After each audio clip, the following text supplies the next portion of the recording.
자, 오늘 CLSA가 리포트를 발간을 했습니다. 그런데 콕 집어서 우리나라 코리아 스트레이티지, 한국의 전략을 세워주겠다라고 CLSA에서 리포트를 발간을 했습니다. 그런데 재밌는 것이요. 제목이 우리나라, 한국이 넥스트 재팬이 될 수 있을까? 넥스트 일본이 될 수 있을까라는 제목이었습니다. 그래서 이게 처음에는 무슨 말이지? 라고 했는데 읽어보니까 이 얘기였습니다. 자, 지금 우리나라가 새 정부가 들어서고 나서 정부 정책 차원으로 강하게 증시에 드라이브를 걸고 있지 않습니까? 근데 이런 정책의 모습들이 과거에 한 10년 전에 일본이 아베 총리가 집권을 하면서 일본 시장도 증권 시장을 강하게 드라이브하면서 올리기 위한 정책을 펼쳤습니다.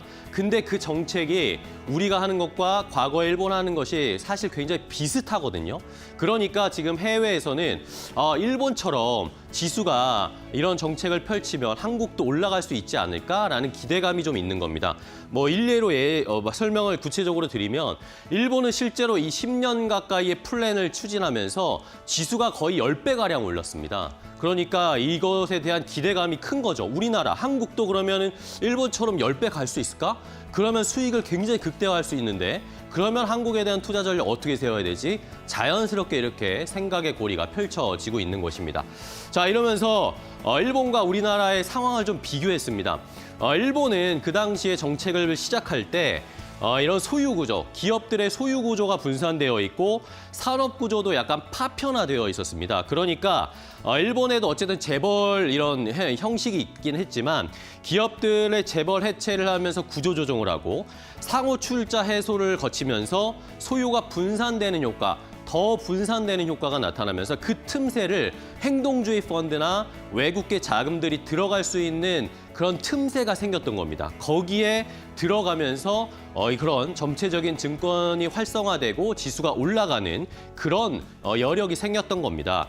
그러니까 이런 주주들이 경영진의 자본 분배의 배분에 개입할 수 있는 여지, 그러면서 행동주의 펀드들이 뭔가 더 요구하고 그것에 대한 반응으로 기업들이 또 움직이고 기업을 분할하고 개선을 하고 이런 작업들이 펼쳐지면서 주가가 계속 올라갔다라는 겁니다. 자, 그러면 한국도 일본처럼 그렇게 할 수 있을까?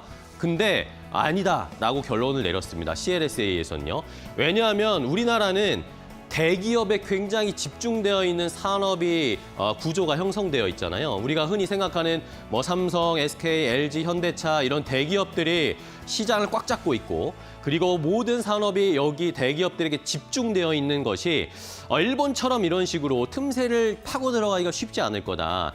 재벌 그룹이 결국에는 우리는 족벌 체제, 가족 경영을 하고 있기 때문에 이런 강력한 지배력을 뚫고 들어갈 수 있는 여력이 없다라고 이야기를 했습니다. 이러면서 일본 방식의 행동주의 펀드 투자는 한국에서는 불가능할 것이다. 왜냐? 한국의 재벌 기업들, 대기업들이 외국계 행동주의나 이런 세력이 우리의 경영권을 위협할 것이다 라고 위협을 느끼면서 강하게 방어할 것이기 때문에 일본처럼 가기는 쉽지 않을 거다라는 그런 결론을 내렸다고 합니다.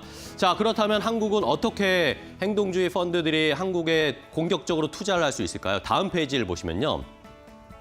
결국에는 주주환원 정책을 우리나라 기업들에게 많이 요구할 거다라고 CLSA에서는 전망을 하고 있었습니다. 결국에 한국식 행동주의는 배당을 많이 한다든지 아니면 자사주 매입을 한다든지 소각을 한다든지 이런 주주 환원 중심의 요구가 대안책이 될 수 있다. 행동주의 펀드들이 우리나라 대기업들에게 배당 많이 해라, 자사주 매입 소각해라 이런 식으로 요구할 가능성이 내년에 매우 높아질 거다라는 겁니다. 자, 그러면 자연스럽게 대기업 입장, 대주주 입장에서도 나쁘지가 않습니다. 지배주주의 소유권 구조를 건드리지 않으니까 우리의 경영권을 침해하지 않겠네라고 생각을 할 것이고요. 정부가 지금 추진하고 있는 배당소득 분리가사라든지 아니면 세제 혜택 이런 것들도 역시 대기업들에게는 긍정적인 요소가 될 것이죠.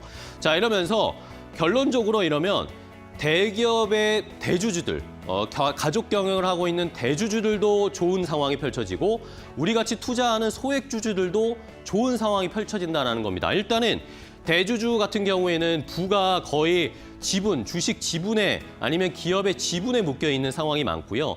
여기에다가 그러면 자연스럽게 배당을 많이 해라라는 요구가 들어올 텐데 그러면 배당을 많이 하면 이런 경영을 하고 있는 지분을 많이 가지고 있는 대주주들은 또 배당을 많이 받게 됩니다. 그렇죠? 그러면 자연스럽게 지금 주식담보대출이 많은 상황인데 이런 대출을 갚는 현금화하기 위해서 배당을 사용할 수 있는, 배당금을 사용할 수 있는 그런 상황이 펼쳐지니까 대주주에게도 좋고 그리고 저희 같은 소액주주는 안정적인 대기업에 안정적으로 투자를 하면서 배당도 따박따박 받을 수 있는 여건이 형성이 되니까 대주주도 소액주주도 모든 좋은 상황이 펼쳐질 것이다. 결국에는 외국계 행동주의 펀드들이 이런 식으로 우리나라 대기업들에게 주주 환원책을 많이 해라라고 요구할 가능성이 높다라는 거죠. 우리로서도 생각해보면 나쁘지 않은 그런 상황이 펼쳐지는 겁니다. 자, 그럼 CLS에는 이런 상황에서 주주 환원을 내년에 많이 하게 될 상황에서 어떤 투자 전략을 세우고 있는지 간단하게 세 가지로 정리를 했더라고요. 일단은 소유가 좀 분산되어 있는 기업을 살펴봐야 된다. 주요 주주 지분율이 25% 미만이어서 여러 주주들이 그 기업의 지분을 나눠 갖고 있는 상황, 그런 기업들을 좀 살펴볼 필요가 있겠다라고 했고요. 그리고 규제가 있는 업종은 조금 제외하겠다. 금산분리 원칙이 우리나라는 어쨌든 있기 때문에 뭐 KB금융이라든지 이런 은행이 산업 쪽으로 들어올 수가 없잖아요. 그러니까 은행 중심의 금융지수사는 좀 빼겠다, 제외하겠다라는 조건을 놓고요. 그리고 결국에는 돈 잘 버는 회사를 봐야 된다는 겁니다. 자, 순손실 기업은 제외한다. 그리고 충분한 배당을 할 수 있는 현금을 많이 가지고 있는 기업을 살펴봐야 된다. 이 세 가지 조건을 딱 제시를 했습니다. 그러니까 결국에 어떤 종목들을 쭉 나열했냐 하면요. 결국에 또 대형주입니다. 올해도 대형주가 많이 갔는데 내년에도 결국엔 또 대형주 봐야 돼. 삼성전자, SK하이닉스, 네이버 이런 종목들 봐야 된다라고 했고요. 그리고 역시 주주 환원을 확대할 요구가 가능성이 크기 때문에 결국에는 소유가 분산되어 있고 현금 많이 가지고 있는 회사라는 걸 콕 집어줬습니다. 다음 페이지 보시면 종목이 쭉 나옵니다. CLSA가 내년에 찍은 종목 결국에는 또 죄송하지만 삼성전자, SK하이닉스입니다. 네이버 뭐 이런 회사죠. 결국에는 시가총액도 크고 배당 성향도 꽤나 나오는데 현금을 많이 가지고 있으니까 내년에 삼성전자, SK하이닉스가 돈을 더 많이 번다라고 계속 말씀드렸잖아요. 그러면 결국에 배당 많이 해야 된다는 요구가 나올 수밖에 없습니다. 배당을 더 많이 해줄 수 있는 상황도 되겠고요. 현금 많이 가지고 있는 회사들, 우량한 기업들 잘 봐야 되고요. KTNG나 삼성화재 이런 배당 많이 해주는 역시 배당 성향 높은 기업들 봐야 되고요.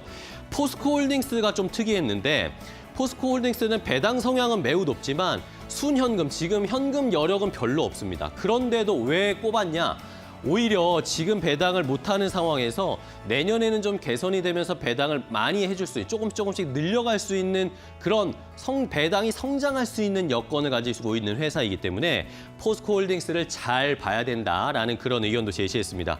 이외에도 카카오, 삼성전기, 유한양행 이런 식으로 돈을 잘 벌면서 배당을 늘려줄 수 있는 기업들이 결국에 내년에 좋은 수익률을 보여줄 거다라고 콕 집어줬으니까요. 시청자 여러분들도 이런 종목들 잘 선별해서 투자해 보시기 바랍니다. 앵커 브리핑이었습니다.